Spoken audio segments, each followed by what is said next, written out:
સુરત જિલ્લામાં ભારે વરસાદના કારણે વહીવટીતંત્ર એલર્ટ મોડ પર છે। છેલ્લા 24 કલાકમાં જિલ્લામાં સરેરાશ 222 મિલીમીટર વરસાદ નોંધાયો છે, જ્યારે અંબિકા તાલુકામાં સૌથી વધુ 565 મિલીમીટર વરસાદ વરસ્યો છે।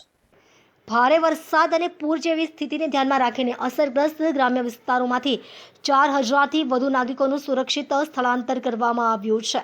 માંડવી અને ઓલપાડ ખાતે એસડીઆરએફની ટીમો તૈનાત કરવામાં આવી છે। કીમ નદીમાં વધતા જળસ્તરને કારણે ઓલપાડ અને માંગરોળના નીચાણવાળા વિસ્તારોમાં પાણી ભરાતા લોકોને સલામત સ્થળે ખસેડવાની કામગીરી ચાલુ છે। જિલ્લા કલેક્ટર તેજસ પરમારે કીમ નદી કાંઠાના રહેવાસીઓને સમયસર સુરક્ષિત સ્થળે ખસી જવા અપીલ કરી છે।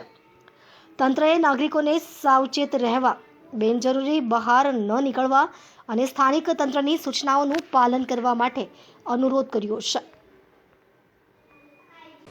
સુરત શહેરમાં આપણે જાણીએ છીએ તેમ સુરત જિલ્લામાં 31 અને 1 તારીખ એમ બંને દિવસ રેડ એલર્ટ આપવામાં આવ્યું હતું, જેના અનુસંધાને ગઈકાલે સવારે 6 વાગ્યાથી લઈને આજે સવારે 6 વાગ્યા સુધી સુરત જિલ્લાના તમામ તાલુકાઓમાં નોંધપાત્ર વરસાદ થયો છે।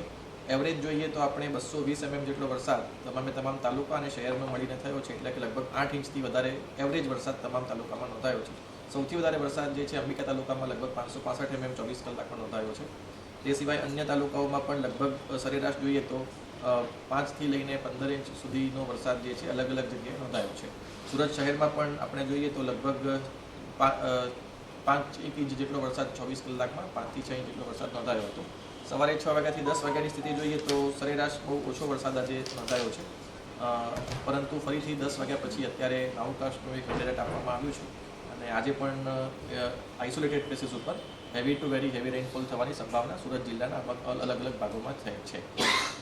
પરિસ્થિતિની વાત કરીએ તો ઓવરઓલ સુરત શહેરની જે તમામ ખાડી છે અત્યારે તો ડેન્જર લેવલની નીચે ચાલી રહી છે। ગઈકાલે અમુક ખાડીમાં ડેન્જર લેવલ આવ્યું હતું, ત્યારબાદ તાપી નદીની અંદર આપણે સિંગણપુર જે કોઝવે છે તે ઓવરફ્લો થવાના કારણે પાણી આવેલું છે। ઉકાઈ ડેમ છે તેની સ્થિતિની વાત કરીએ તો 330